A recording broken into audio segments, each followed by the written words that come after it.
Saya seorang ikhwan. Kalau laki-laki ikhwan, kalau perempuan akhwat. Dalam Islam jenis kelamin cuma ada dua, ikhwan dan akhwat. Tak ada wanwat. Ikhwan dan akhwat. Saya ikhwan, berarti laki-laki. Saya ingin nikah, alhamdulillah. Cuma calon mertua saya minta resepsi. Bagus. Ada seorang sahabat Nabi namanya Abdurrahman bin Auf. Siapa namanya?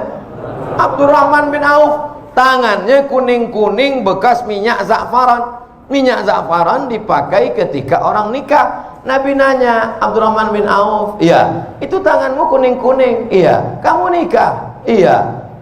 Aulim walau bisatin, potonglah kambing. Kenapa nggak buat resepsi? Calon mertua minta resepsi, bagus, tapi harus megah. Wa na'uzubillah.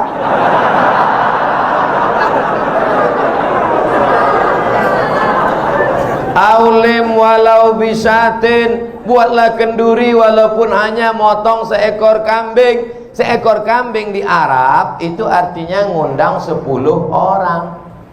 Karena di Arab itu kalau kambing 1 ekor itu 10 orang. Artinya buatlah kenduri, walimah, resepsi walaupun yang diundang hanya 10 orang, 1 ekor kambing. Karena di sana motong kambingnya. Di sana Mesir motong ayam itu cuma 2 kali potong. 1, 2, 1, 2. Ayam paling kecil 1/4. Bukan seperti kita dimutilasi. Hancur. Makanya orang Arab kalau makan tempat kita lihat, ini kena Hiroshima Nagasaki.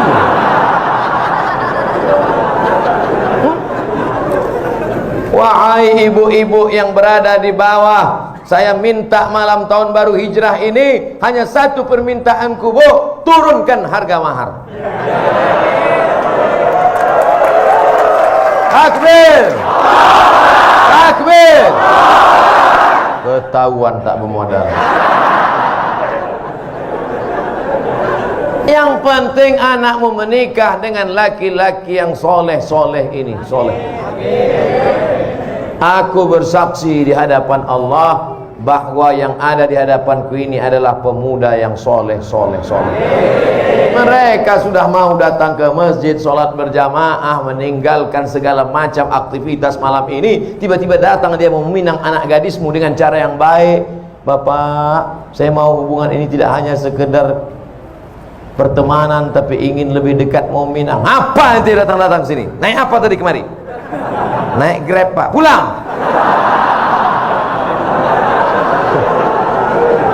Iyakunu fuqara. Kalau yang datang itu miskin, susah, yughnihimullah. Ada rezeki sendiri, ada rezeki berdua, ada rezeki bertiga, digabungkan Allah rezeki, dibukakannya pintu-pintu rezeki.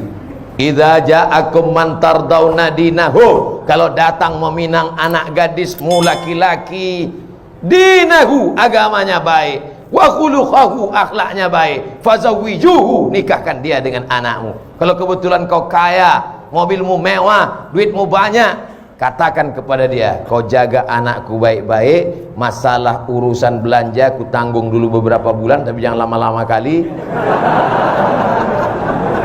Sementara Allah bukakan pintu rezeki untukmu. Tapi kalau kau macam-macam sama anakku, ku habisi kau nanti. Cuman saya baru nabung, Pak Ustadz. Saya mau terus apa mundur, Pak Ustadz? Pantang mundur. Lanjutkan. Jangan mundur. Jangan mundur. Setapak pun kau jangan mundur. Allah bersamamu. Minjam uang, Pak Ustadz? Enggak ada.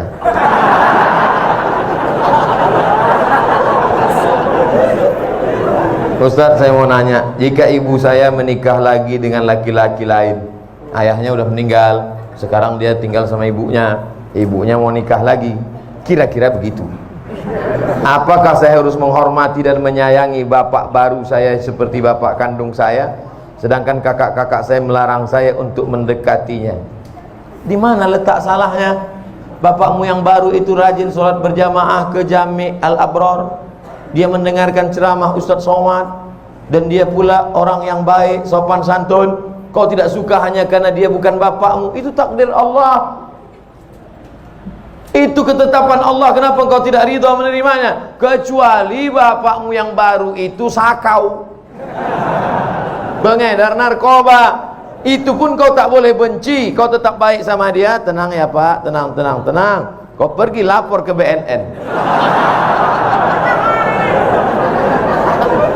Ini banyak sekarang anak-anak yang keliru. Setelah bapaknya meninggal, ibunya dibiarkannya sendiri, padahal ibunya perlu nafkah, perlu kasih sayang. Maka sampaikan kepada dia, Mama, kalau mau menikah lagi, menikahlah, biar kami susun tim fit and proper test. Begitu. Masukkan saya tim, nanti saya seleksi ayah kalian. Begitu juga sebaliknya. Ibu kalian meninggal, ayah kalian sebatang kara. Jangan kalian biarkan dia sendiri. Dia perlu ada yang memasak, ada yang merawat, ada yang menjaga dia.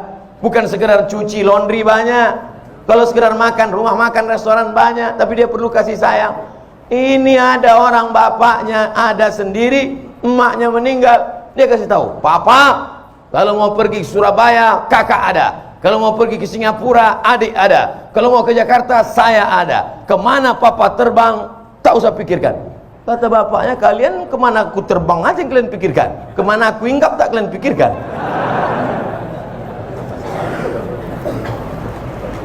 Saya ingin nanya, saya punya saudara. Di saat orang tua kami belum meninggal, sudah meninggalkan wasiat dalam warisan. Tapi sekarang setelah orang tua kami meninggal, saudara kami itu serakah, atau bisa dibilang ingin menguasai warisan yang telah diwariskan kepada saya. Bagaimana tanggapan Ustadz tentang kejadian ini? Lapor ke pengadilan agama. Di sana ada jurusita, di sana ada formulirnya.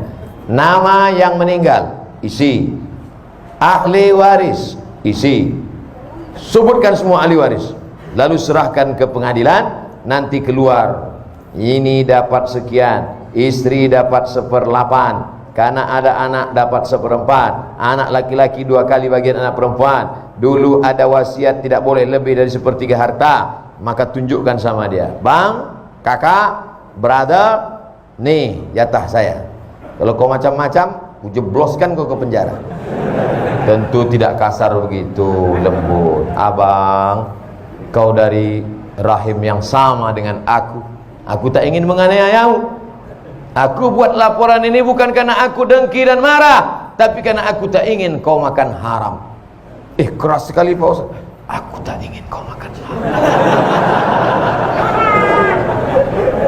Kalau ada kalian menuntut adik, abang, kakak, itu bukan berarti zalim, tapi menjaga dia, anaknya dan istrinya supaya jangan sampai makan hak. Bayangkan ini kalau didiamkan, dikuasainya harta warisan, tanah dikuasainya, kebun dikuasainya, angkot dikuasainya, makan haram dia, anaknya, cucunya, istrinya. Maka selamatkan saudara ini dengan cara menegakkan hukum warisan ke kantor pengadilan agama. Ada jurusita, disita nanti itu. Saya sudah setahun hijrah. Lalu belum lama ini saya bertemu kembali dan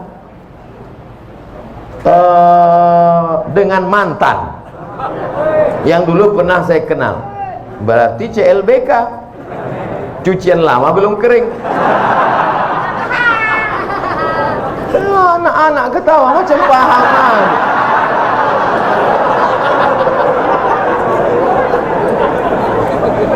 Dan saya melakukan maksiat, astagfirullah. Dulu saat ini saya berusaha untuk kembali meningkatkan iman saya, tapi rasanya sangat berat ujiannya. Apakah saya termasuk munafik Pak Ustadz? Kau terjerumus dalam dosa, maka yang pertama dilakukan adalah taubat nasuha. Mandi taubat, sholat sunat taubat, habis itu istighfar. Namin muslimin yudhinibu dzamban, kalau ada orang silap, khilaf, salah, terjerumus dalam dosa, tsumma yatatahhar, mandi taubat, tsumma yusalli rak'ataini, salat sunat taubat 2 rakaat, tsumma yastaghfirullah, minta ampun kepada Allah. Astaghfirullah Rabbal baraya, astaghfirullah minal khataya. Setelah sholat istighfar, lalu kemudian buka HP, cari nama dia, delete, update status, mohon maaf untuk sementara kita tak usah jumpa dulu setan.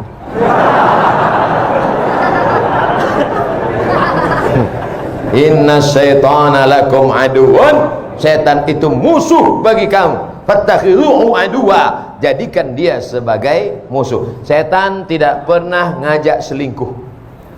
Pernah tak setan ngajak? Ayo selingkuh. Tidak.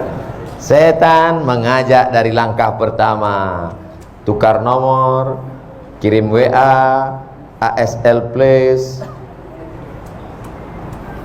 La tattabi'u khutuwatis syaitan, jangan ikuti langkah-langkah setan, karena setan punya trik, punya tipuan-tipuan. Oleh sebab itu jaga. Adapun engkau, supaya jangan lagi kembali ke mantan, supaya cepatlah cari perempuan solehah, mudah-mudahan menikah tahun ini. Tanggal nggak penting, yang penting tahun. Karena banyak juga orang, kapan nikah? Bulan Mei Ustaz. Tanggalnya tahunnya pun nggak pasti Ustaz. Sebelum berakhir 2019, mudah-mudahan yang sudah mau nikah menikah. Azam, tekad kuat, nikah, istikharah. Kamu kenapa belum juga nikah? Calon saya 2 Pak Ustaz. Sudah istikharah? Sudah Pak Ustaz. Terus mana yang kelihatan? Dua-duanya. Jadi belum putus istikharah. Kalau udah istikharah putus, tinggal 1. Yang lain itu tereliminasi. Apa hukum orang suka zina, mabuk, tapi suka sholat? Man sholatuhu lam tanhahu anil fahsya'i wal munkar. Siapa yang sholatnya tidak mencegah dirinya dari perbuatan keji dan munkar, falam yazdad illa bu'dan, maka dia bukan makin dekat pada Allah, tapi makin jauh. Oleh sebab itu kita mesti menjauhkan dari segala perbuatan ini. Tinggalkan, buat komunitas pemuda hijrah, masyarakat remaja Masjid Jami Al-Abrar, berteman dengan orang-orang baik, ikut maulid, ikut pengajian. Jangan lagi terjerumus pada perbuatan ini. Mudah-mudahan Allah membukakan pintu rezeki dan keberkahan. Bagaimana cara agar hijrah kita istiqomah? Pertama,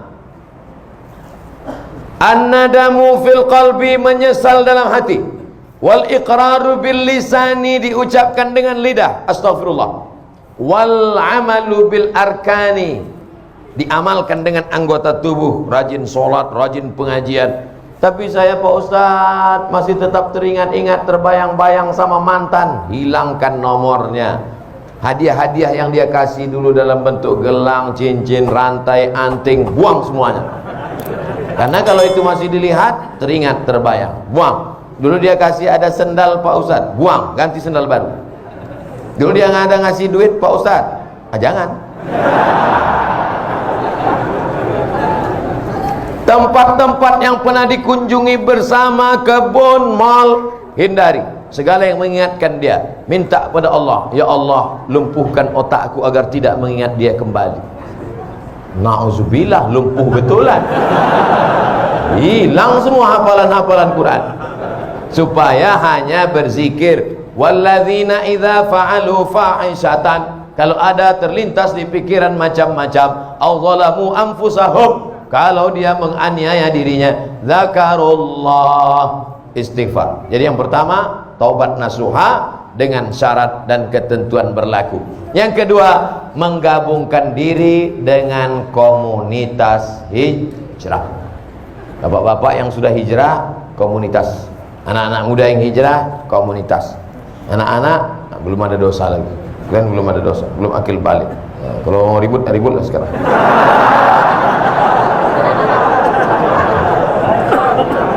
Gabungkan diri, karena ini lemah. Satu pohon kayu di tengah hutan, datang angin kencang, patah. Dengan angin puting beliung, tercabut.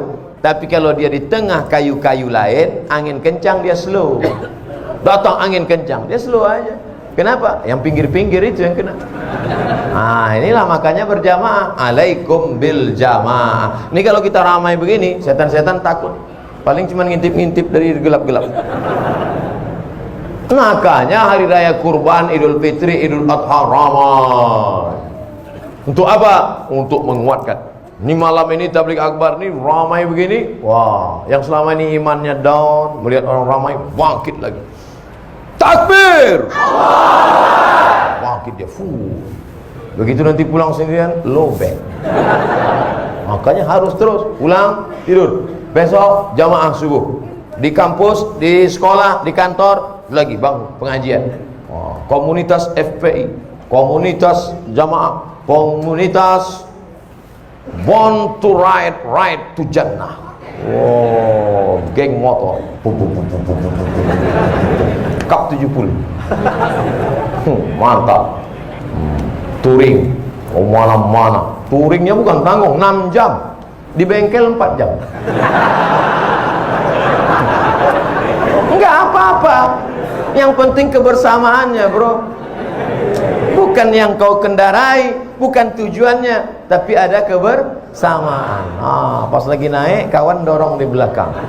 Betul, yang penting kebersamaan. Kata kawan di belakang, aku udah mau mampus, kau yang enak.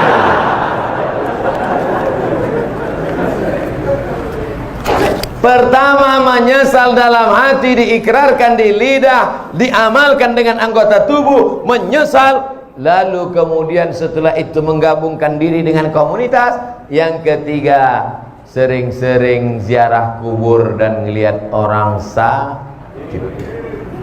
Saya pergi ngelihat orang sakit, anak muda umur 23 tahun mandi di pantai, tiba-tiba luka sedikit aja. Tiba-tiba Allah beri ujian, dalam waktu 9 bulan kanker kulit dari atas sampai ke bawah. Harus dibawa ke rumah sakit.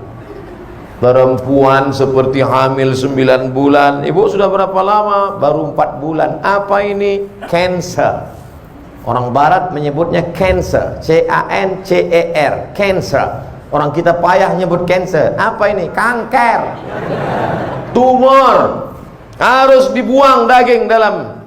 Berapa uang untuk membelah, membedah, membuang daging? 40 juta. Kalau sampai pendarahan masuk ICU, 70 juta. Ya Allah, satu saudara kita kena kanker mata, hampir sama besar mata dengan kepala, ditutup dengan sapu tangan. Sampai di situ saya disuruh ceramah sama Ustaz Hanan At-Taqi. Silakan Ustaz Somad ceramah. Tak sanggup saya ceramah. Assalamualaikum.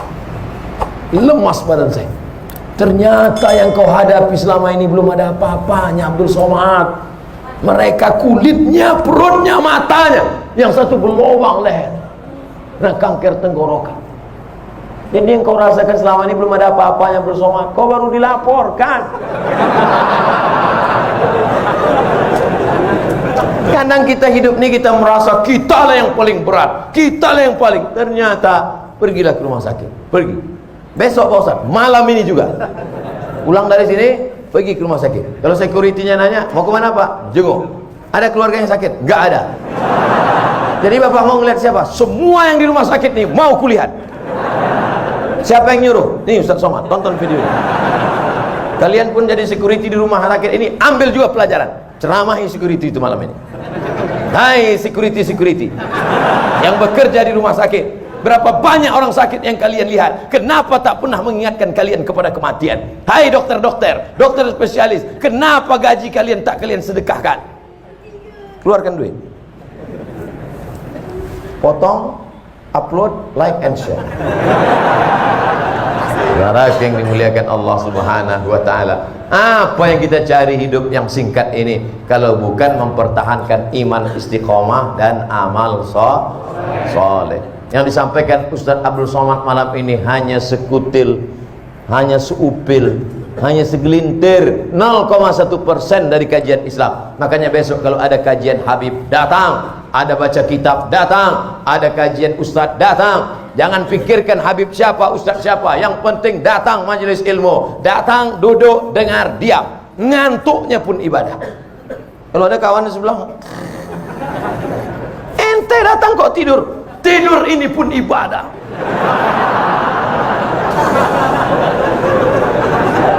Masya Allah, tabarakallah. Untuk mengharapkan keberkahan dari Allah Subhanahu wa ta'ala, mari kita sama-sama berdoa dengan kemuliaan surat Al-Fatihah.